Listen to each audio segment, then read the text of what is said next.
Real people, real confessions, the stories you weren't supposed to hear. Welcome to Beyond Reddit Stories. I remember the sound of my footsteps echoing down the marble corridor. Sharp, deliberate. I wasn't in a hurry. I wanted to feel every step, every second, every quiet thud against the floor that led me to that boardroom. There were at least 12 people waiting inside, most of them directors, VPs, people who made decisions that cost hundreds of thousands.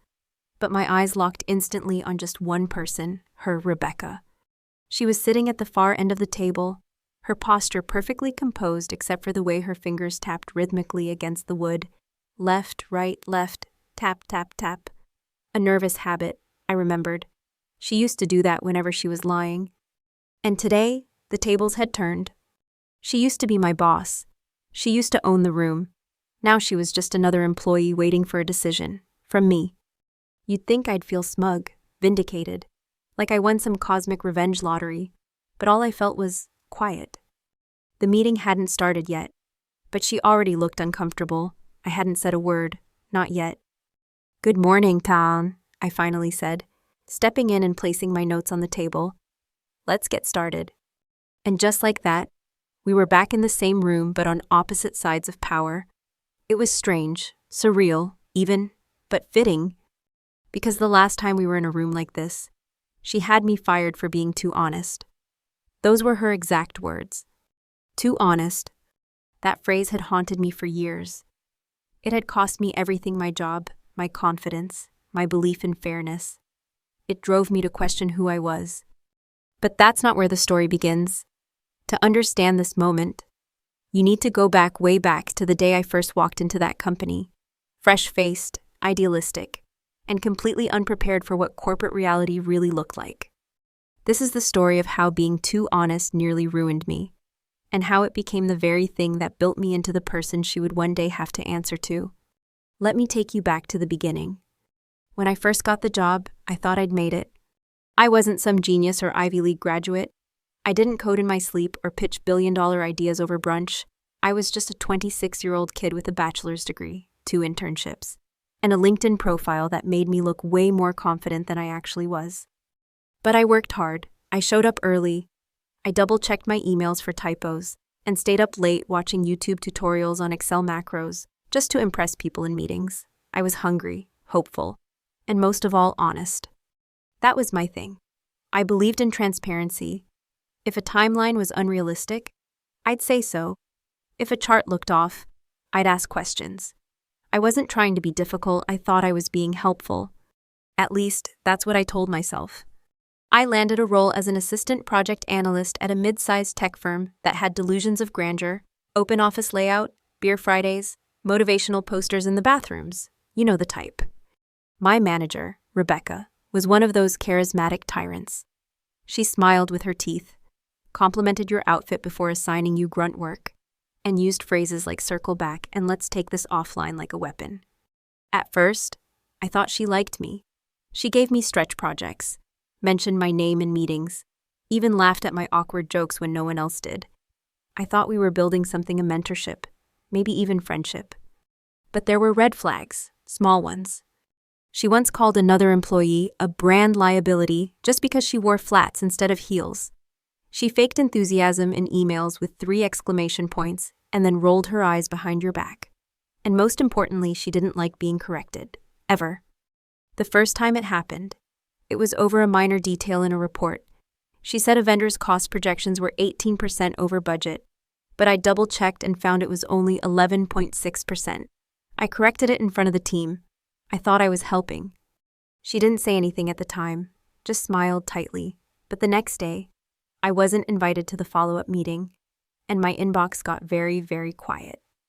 Still, I brushed it off. Maybe she was having a bad day. Maybe I had been too blunt. I told myself to ease up, to read the room better. I even bought a self-help book about emotional intelligence in the workplace. I wanted to be better. But my honesty, it wasn't something I could turn off. I wasn't confrontational. I wasn't rude. I just believe people should say what they mean and mean what they say. Apparently, in corporate America, that's considered a character flaw.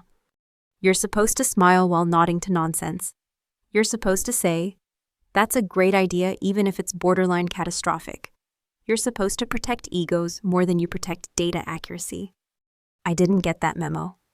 And little by little, I started feeling off, like I was being watched, judged, measured not by my work, but by how well I could play the game. And I wasn't playing it well. Still, I stayed. I believed things would get better if I just tried harder, if I just learned the rules, because that's what we're taught, right? Work hard, be honest, show initiative, and people will notice, you'll rise. But the thing is, sometimes being good at your job doesn't matter. Not if you're inconvenient to the wrong person. And I was about to find that out in the most humiliating way possible. It started with a spreadsheet. Funny how something so simple, so boring on the surface, can blow up your whole life. I had been working on a vendor audit, just cross-referencing deliverables, costs, invoice dates. It wasn't glamorous, but I was good at it. I liked finding patterns, spotting inconsistencies. It felt like solving a puzzle that no one else wanted to touch. And then I noticed something weird. A project from 3 months back, codenamed Delta, had a string of inflated vendor charges, small enough to miss, but big enough to matter if you knew what to look for. One vendor billed for 120 hours of work in a week, where they only submitted 40 hours of deliverables. Another listed consulting fees that weren't itemized, just lump sums with vague descriptions. At first, I assumed it was just bad bookkeeping, but the deeper I dug, the clearer it became this wasn't sloppiness. It was deliberate. And the approval signatures, they all traced back to one person, Rebecca. Now, to be clear, I wasn't trying to expose her. I wasn't some corporate crusader with a justice complex.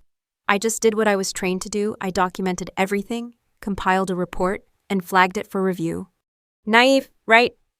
But I genuinely thought she'd want to know. Maybe she'd missed it. Maybe someone on her team was taking liberties under her name. So I walked into her office with the file and said, "Hey, I think there's something in the Delta reports you should take a look at." Her reaction, instant frost.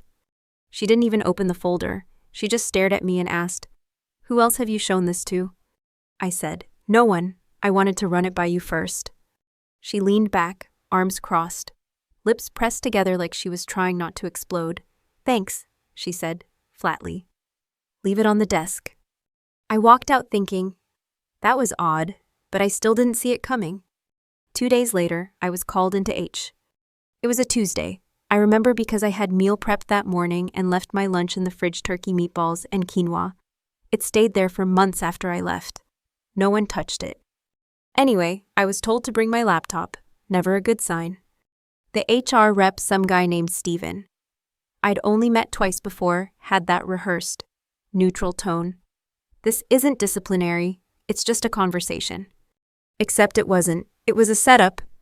They told me there had been concerns raised about my behavior, that I'd been difficult to collaborate with, that I'd challenged leadership in inappropriate settings. They used corporate buzzwords like cultural fit and disruptive energy. And then they dropped the phrase that made my blood run cold. "We've decided to part ways." Just like that, no warning, no write-up, no severance. I asked if this had anything to do with the Delta audit. They said, "This is not related to any specific project, right?" I walked out of that building in a daze. No final meeting, no goodbyes, just a box of my stuff and the faint smell of printer toner on my jacket. For weeks, I couldn't sleep. I kept replaying the moments in my head where I'd gone wrong, what I could have done differently. Should I have kept my mouth shut? Should I have gone to someone else? I even started doubting myself. Was I too blunt? Was I difficult? The worst part wasn't losing the job. It was losing my sense of worth. Because in that moment, the message was clear. Integrity doesn't belong here. And when you hear that message loud enough, often enough, you start to believe it. I withdrew from friends, avoided networking events, ghosted recruiters. Every rejection email felt like a confirmation that I didn't belong anywhere. And Rebecca, she thrived, got promoted, gave a TED-style talk on leadership with empathy. I watched the clips online, half laughing, half choking on my own disbelief. She called me too honest once, like it was an insult. And maybe she was right. But somewhere, deep down, a part of me refused to let that be the end of the story. Rock bottom isn't always loud. Sometimes, it's silent. It's waking up at 2 a.m. on a Tuesday, staring at the ceiling, and wondering if you made it all up if the injustice, the betrayal, was just in your head. I didn't have a dramatic comeback plan when I got fired. No grand revenge arc. No secret business idea waiting in the wings. I had shame, debt, and a whole lot of time. So I started small. I took on freelance gigs, ghostwriting reports, editing presentations, even formatting slides for people too busy to care about font alignment. It was humbling. I went from boardroom discussions to chasing late payments from startups that couldn't spell invoice. But in that quiet grind, something shifted. I learned fast. I saw how small businesses operated, how scrappy teams survived. I listened more, talked less. And somewhere along the way, I stopped needing to be in the room to prove I belonged. I just built my own. By year 2, I had turned my freelance hustle into a consulting firm. Just me, a laptop, and a reputation for being brutally honest, but in the way clients appreciated. I wasn't the slickest or the cheapest, but I told the truth, always, and people came back for that. Honesty became my brand. The very thing that got me fired was now the thing keeping the lights on. By year 4, I had a team, a small one, remote, agile, weirdly efficient. We didn't do corporate theater, we didn't do fake enthusiasm or politics, just good work and direct feedback. And then came the offer. A mid-sized software firm wanted to acquire a product we'd developed, a small compliance tool I'd built out of frustration with the way larger firms covered their tracks. They liked the tool, but more than that, they liked how we ran things. Fast forward 6 months, they didn't just want the tool. They wanted the whole company. And they wanted me to stay on as a C-level exec. I almost said no. The trauma from my last big job still sat heavy in my chest. But then they said something that stuck. We need someone who isn't afraid to say the uncomfortable thing. That line echoed in my head, because the last time I did that, it nearly destroyed me, and this time, it was about to make me the boss. I accepted the offer. And here's where it gets poetic. The company that bought mine, they'd recently acquired another firm, one that had been mismanaged, had a messy upper layer of execs, and needed cultural realignment. That firm was my old company. I laughed when I read the internal memo, not out of spite, okay, maybe a little, but mostly because of the irony. And guess who was still there? Rebecca. She hadn't moved up, hadn't left. She had just lingered, like a perfume you can't wash off, no matter how many times you rinse your hands. But now she wasn't untouchable. She was part of the transition team, which meant she reported to me. The first meeting was surreal. She walked into the room, not recognizing me at first. I was wearing a tailored suit, sitting at the head of the table, surrounded by people who deferred to me. And I watched her do the mental math, the widening eyes, the subtle stiffening of posture. I waited. "Hi," she said. "I don't think we've met." I smiled. "Sure we have." Pause. "You once told me I was too honest to survive in this world." I leaned back. Guess I just needed to build a world where that wasn't true. Silence. And in that moment, I felt it, not vengeance, not even satisfaction, just closure. Because I didn't need her apology. I didn't need her to squirm. I had outgrown the version of me who needed those things. What I needed was to remember that pain doesn't have to define you. You can let it shape you, refine you, but it doesn't get to be the final word. Rebecca stayed on for a few months. We didn't interact much. I kept it professional. She eventually resigned to explore new opportunities. Classic. And me. I kept building, not out of spite, but because I finally believed something I hadn't for a long time. That being honest in a dishonest world isn't a weakness. It's a damn superpower. Success doesn't always feel the way you think it will.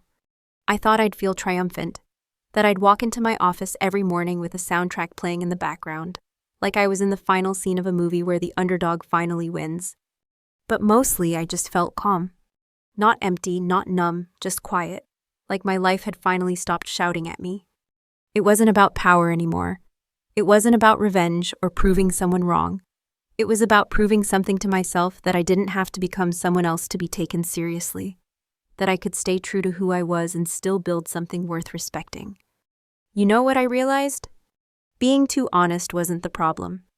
The problem was how rare honesty had become. So rare that when people hear it, They flinch. They mistake it for aggression, or arrogance, or rebellion. But honesty, real honesty, it's not about being harsh. It's about clarity, courage, integrity, even when no one's watching. That's what I built my company on. That's why clients stayed. That's why my team trusted me, even when I didn't have all the answers. And funny thing is, I still get scared sometimes. Before big presentations, when making layoffs, when saying I don't know out loud in a room full of executives. But I remind myself I'd rather be afraid and honest than safe and fake. I still think about Rebecca sometimes, not in anger, but in gratitude. Because if she hadn't fired me, I might never have left. I might have spent the next 10 years shrinking myself to fit into a system that didn't want me whole. She tried to cut me down. Instead, she freed me. That's the thing no one tells you about being underestimated. It's a gift in disguise. It gives you the space to rebuild on your own terms, to rise without anyone seeing you coming. And when you finally do, you don't need applause. You don't even need recognition. You just need to look in the mirror and know that you didn't break, that you made it your way. So maybe this story isn't just mine. Maybe it's yours too. Maybe you were told you were too honest, too sensitive, too outspoken, too quiet, too something that made other people uncomfortable. Maybe you were punished for showing up as yourself, for asking the hard questions, for refusing to play along with things that didn't sit right in your gut. If that's you, I want you to hear this, and I want you to believe it. You're not broken, you're not naive, and you're definitely not too much. You're rare, and the world doesn't always know what to do with people like you until one day it does. So hold on. Maybe you're still in that season where your voice is ignored, or punished, or mocked. Maybe you're still wondering if you should dim your light just to make other people more comfortable in the dark. Don't, because one day, that thing they said was your flaw, that might just be your superpower. And when that day comes, you'll look back not with bitterness, but with clarity. You'll see that every note, every dismissal, every rejection, it wasn't the end, it was redirection. I'm not asking you to comment just for the algorithm, but if this story hit close to home, if you've been through something like this, whether in your job, your family, your relationships, I'd love for you to share it. Not for me, but for the next person scrolling through the comments, looking for proof they're not alone. And if this story helped you in any way, if it gave you hope or reminded you of your own strength, consider hitting that subscribe button. Stick around. There are more stories like this, real, raw, and worth telling. Because sometimes, the most powerful thing we can do is speak up and stay honest. Even when it costs us, especially when it costs us. Thanks for listening.